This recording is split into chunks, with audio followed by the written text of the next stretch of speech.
আচ্ছা, এটা আমি কোথায় আসলাম, কেনই বা আসলাম? চলো সবটা শুরু থেকে স্টার্ট করা যায়। চলো ভিডিওটা দেখো। হ্যালো এভরিওয়ান, আসসালামু আলাইকুম। কেমন আছো? আশা করি ভালোই আছো। আলহামদুলিল্লাহ, আমিও ভালো আছি।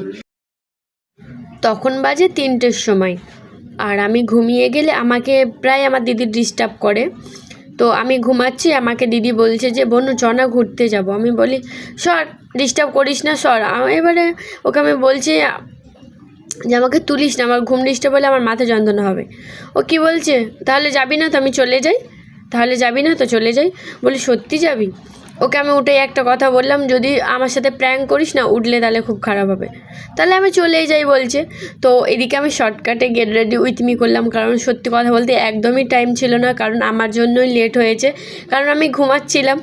আর এদিকে আমি দিদিও বলছিলাম, আমি বিশ্বাস করিনি, কারণ প্রায় তো করে আমাকে তোলার জন্য। তো এদিকে আমার ভাগনা দেখো, আমরা কি বলো তো মেয়েরা মানে সাজগোজ করো, বাচ্চারা থাকলে মুখে লিপস্টিক নেবে, উল্টো পাল্টা মাখবে, তো সেই ক্ষেত্রে তাড়াহুড়ো করে তো বাবু এদিকে উল্টো পাল্টা মুখে মেখেছে, মুছে দেওয়া হচ্ছিলো রুমাল দিয়ে। আর এদিকে আমি বাইকে চলে যাচ্ছিলাম। তো তোমরা যদি পার্ট 2 দেখতে চাও কমেন্ট করো।